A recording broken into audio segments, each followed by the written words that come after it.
In this video, we're going to look at an automated approach to SEO and GEO competitive research, leveraging N8N and SERanking.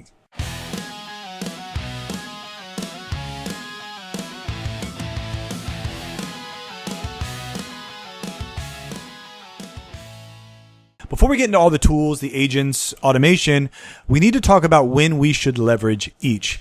There's so much talk today about automating your workflows and leveraging artificial intelligence and building out these different tool sets. And we see a lot of people putting a lot of information out there. And honestly, even for someone like me who's into this and likes playing around with these things, it can be overwhelming. Now, we need to understand and kind of have a framework for when we should do certain things, because not every tool is actually built to do everything we think it should be able to do. So when should we use an agent and when should we use automation? Now, N8N is a tool that's really built for automation.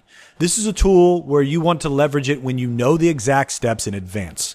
You've kind of already planned it out. You know what you want to do, and it's very sequential, right? The logic itself is deterministic. So if Y, then do Z. If X, then do Y, right? It plays out kind of in that natural flow. You've got structured information and you're moving it between systems. You also want to leverage this type of automation when you've got like a reliable schedule you're working with, daily, weekly, monthly, something like that. And you want to have full visibility into every single node that's being run all the time. Automation is a lot more hands-on when you're building it. It's much more sequential, and you really orchestrate it from end to end. Now you want to leverage agents when you need help in the space of reasoning. And this is when you're going to use something like a large language model and adding in tool sets like MCPs. Now, when you're doing that, these are typically tasks that require a lot of context. You're usually adding information from unstructured data sources, so think like emails, PDFs, documents. It's also where you may be leveraging tools ad hoc, right? You've got different tools for different selections because you want to see from different angles. This is also really good for things that don't really work in a complete workflow. It can't be fully mapped out in advance because you're not really sure every single one of the steps. This kind of work with agents is also much better for conversational or interactive and iterative engagements, right? Where you're kind of working back and forth and reprompting and thinking through ideas. Most SEO reporting tasks in general can be automated. This is where you're pulling that data step by step. And especially when you're working early on in a project, or maybe it's time to do some new research and you need to pull specific data sources.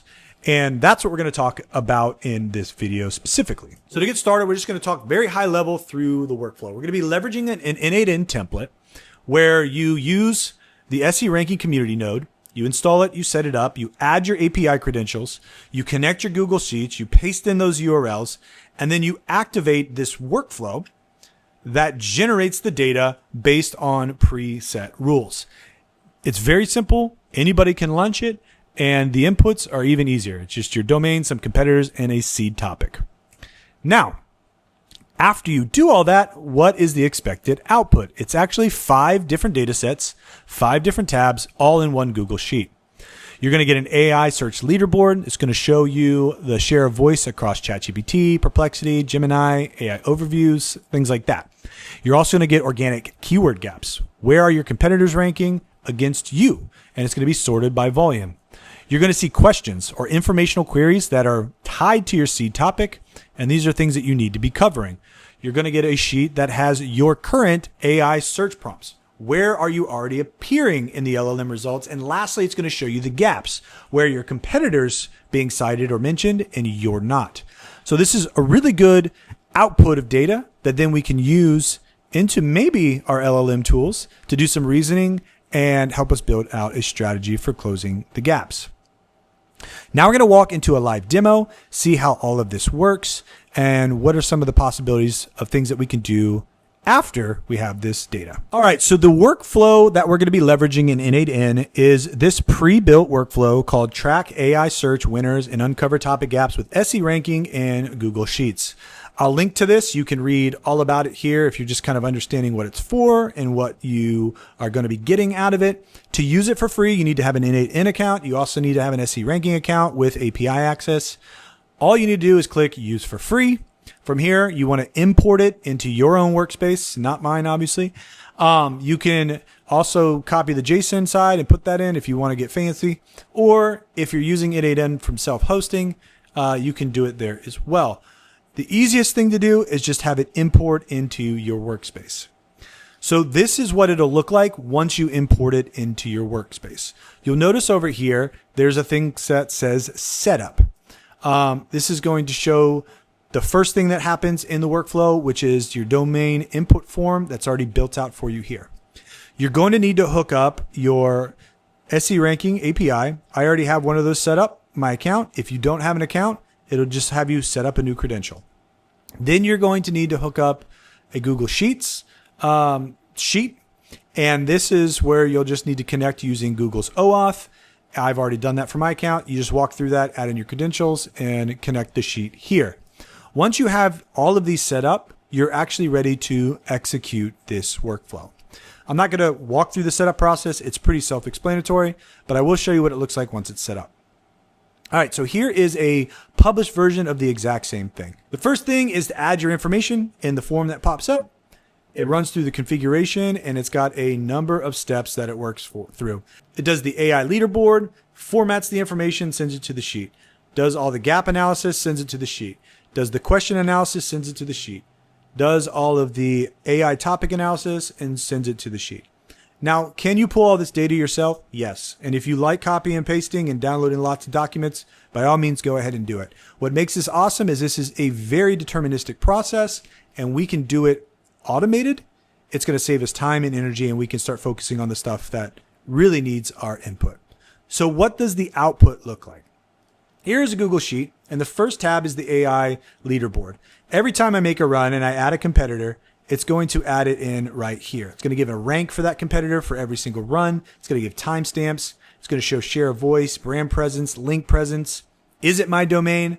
And then how well they're doing against all the different AI engines. It's also going to give me some organic data as well. These are organic gaps. It's going to show the competitor that ranks highest in comparison with me to these terms, where we are currently ranking, and shows some gaps, some areas that we can close that gap and possibly get more visibility. It's going to show some questions that are related to this seed topic and the SERP features and the SERP intent, because SEO still matters, right? We need to do dual layer optimization. I'm going to be explaining that a lot more in an upcoming video. We need to be optimizing for both the search layer as well as the AI search layer. The next thing it's going to give me is AI topics. Where are we currently ranking, and what do the snippets show, and what do the links show, and what are those pages? And this can help me understand the content that's ranking versus the content that's being extracted and linked and the content that's not. And then it's going to show me all the prompts that my competitors are showing up for. And I can work through these and go, yeah, this is something that we need to show up for. This is something we need to show up for. And they're being cited and we're not. So we can do some reverse engineering and figure that out. But all this data is being pulled. After I fill out the form, I hit go. It extracts that information, formats it into a way that now I can use it to actually build out strategy. This takes minutes to do, instead of all the downloading and copy and pastes and VLOOKUPs and all that fun stuff that we've had to do for years. A tool like N8N, as well as leveraging these APIs, can really make our life a heck of a lot easier. So a way to think about this is N8N as the skeleton. N8N is what's going to take our logic that's deterministic and just pool the data and format it in a way that's going to allow us to do our work. You could even add Claude into here to prioritize stuff in between certain N8N layers and reformat it to send it to Google Sheets. There's a lot of things that you can do. Or what you can do is connect them both together. N8N has an MCP. So I can use Claude, run this through the N8N MCP, pull that into the chat that I'm having, and then I can layer it with Claude prompts or the project that I've built in there or whatever I'm trying to do to take this information and interpret this information in a way that I can take action. So you can see how both automation and agents can work together as long as they are focused on and doing the things that they're best at doing. The automation is a deterministic process. It's going to really pull that data, format that data, get it in a usable format that then we can take it in, and it's going to make the agent's job easier because it's not having to parse through all of this other information that may be superfluous to our end goal. So you actually can connect all these things together, which makes them even more powerful. So what's next for you? Go get the template, run the workflow. I'd love to see how it works for you. There's a ton of other free templates on there, so go have some fun. Make sure that you've got your SERanking API. If you don't have an SERanking API or you want to just try it out, you can do it for free. There's a link in our video here as well. And I've got more videos on SERanking API as well as leveraging Claude and MCPs to do some SEO work as well. If you got any questions, comment below. And until next time, happy marketing.